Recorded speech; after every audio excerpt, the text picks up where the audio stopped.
now, virtually programming.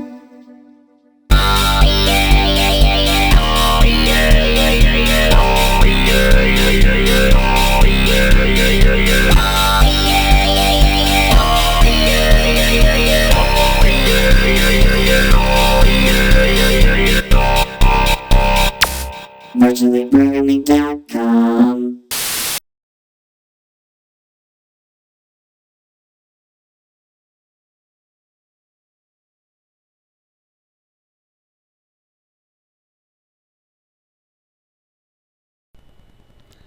So blend shading is basically the exact same thing as Phong shading, but the calculation is done just a little bit different. Here we have Professor Zombie again. For this model, the blend highlight actually looks better to me, depending on exactly what we were going for here. It looks more shiny, more reflective. You can definitely see it on the chest there, but also see it a lot better in the forehead.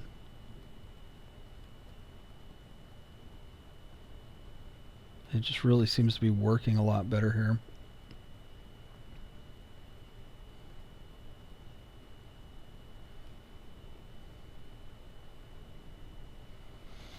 But for the most, certainly the purpose, I was going to say for the most part, it's the same. You can see it in the cuffs of the pants. For, you know, the purpose is the same. The purpose is to do specular highlights. And the way it works is roughly the same. There's not a lot different about these two shaders, but obviously the output results are a little bit different. And so let's look at kind of what's going on here. The blend shader was invented by James F. Blinn in 1977. I think we went from 1973 to 1977. It's the exact same thing as the Phong shader, except for it uses a half vector to calculate the direction of the specular light. It's often called blinn-phong because it's basically just another way of calculating Phong shading. So some people have said that blend is better. It makes better for metals and glass. It looks more metallic, glassy, and Phong shading is better for kind of a plastic look. So, and I think you can kind of see that in what we're looking at. It's different. I don't know that it's necessarily plastic or metal or whatever, but it does have a slightly different look. Although, again, it's completely controlled by that specular amount. If I can find it. 45 is a lot, right? So back it down to 5, which was actually a lot too. Okay, that's making the light really big. What if we do 145? Oh yeah, then we're getting really shiny. The light gets very small. Look at it in the forehead. Light gets very small. It looks more glossy as the light gets smaller.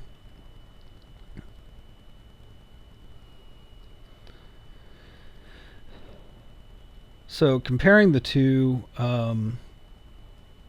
here's the 45 value for the blend shader, and then the Phong shader. Let's make sure I got that set to the same value. Set that to 45.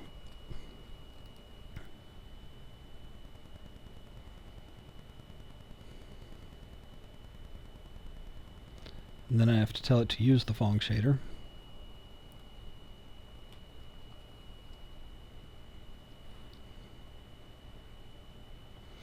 Yeah, see there it gets kind of dull and much more of a matte finish. In fact, at 45, I don't really see anything as far as a highlight there.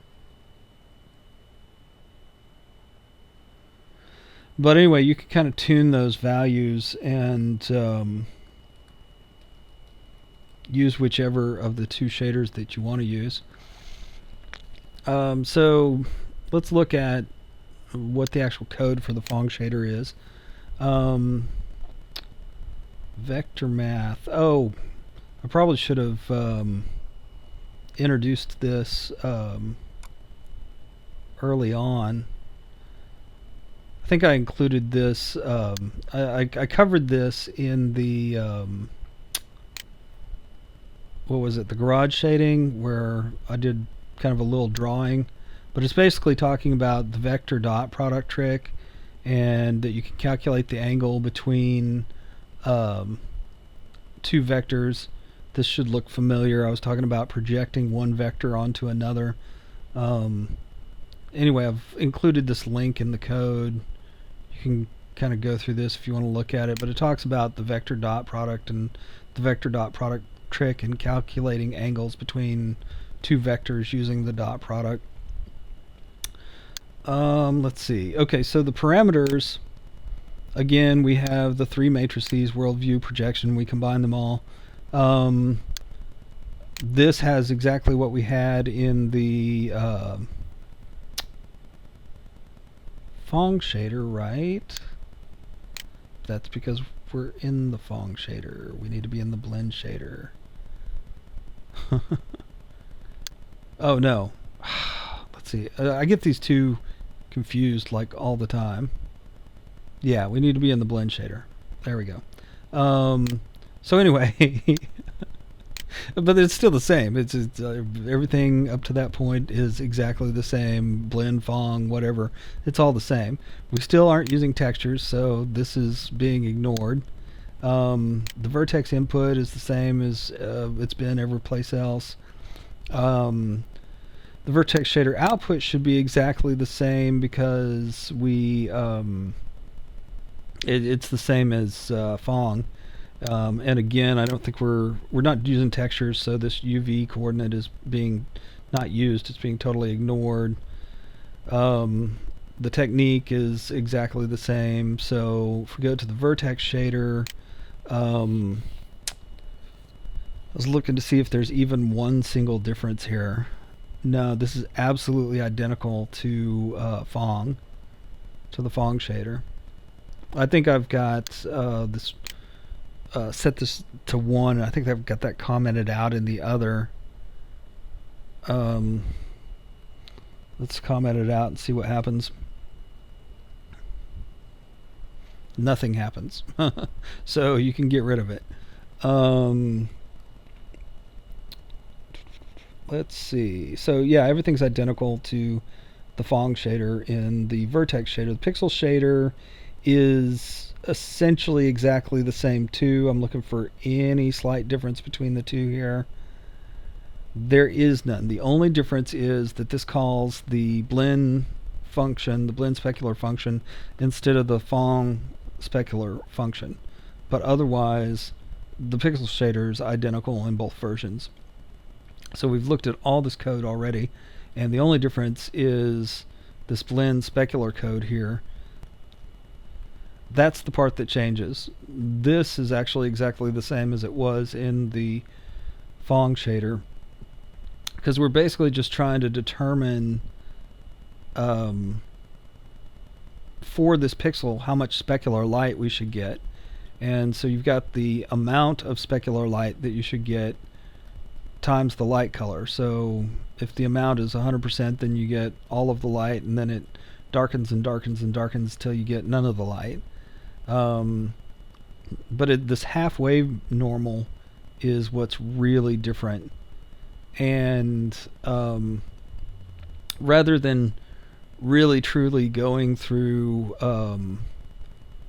all of the stuff that we went through before, here on Wikipedia they've talked about blinn-phong shading model, and they confuse a lot of issues and whatnot, but they get into the halfway normal, the halfway vector, and they show how it's calculated. This is all vector math, so I think it's the light vector plus the view vector, the camera vector. They've got a little eye there to be the view vector, the camera vector. Then they've got the direction to the light, the reflection off of the pixel normal. So if you watch the Phong video, this should all look very, very familiar. But they calculate a halfway vector using this calculation, which is vector addition between the light vector and the camera vector. By adding those two vectors together, you should get, I think, a vector that points out here someplace, and you want to normalize it so that it's normalized down here, because it's going to be this vector, but it's just going to be a lot longer. And the way you normalize a vector is you take the vector, which we have here, L plus V, and you divide it by its length, which is the magnitude of L plus the magnitude of V, which in this case I think they're both normalized, which should be 1.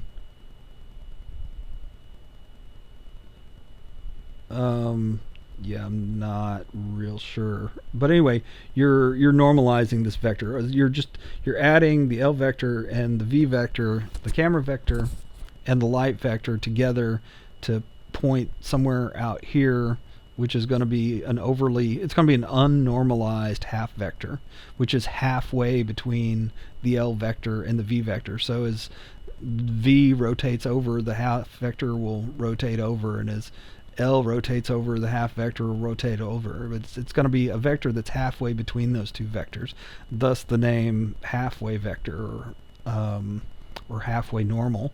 And then we normalize it here, which is what this division is, and that gives us the halfway normal, which, if we go back to the code, halfway normal equals the light direction vector plus the camera direction vector normalized. So they did that, divide by the magnitude, by the sum of the magnitude.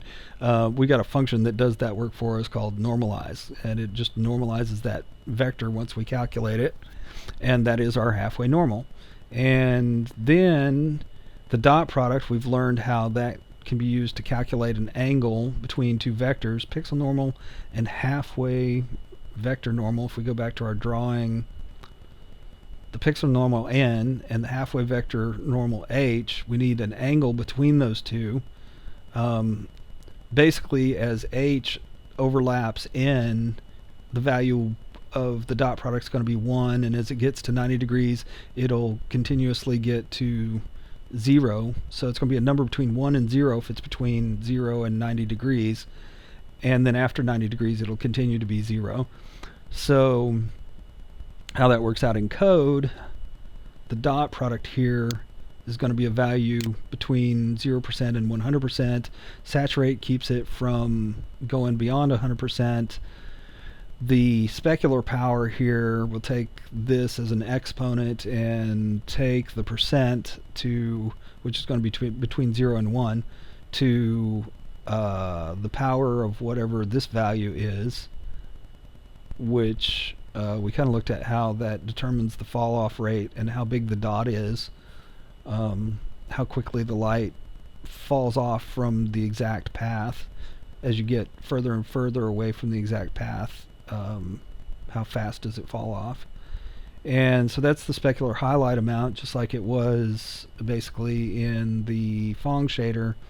And we take that and we apply that percentage to the light color, and so whatever the color of the diffuse light is, we give between 100% and 0% of that light as the specular light value, which is the output of our blend specular function here.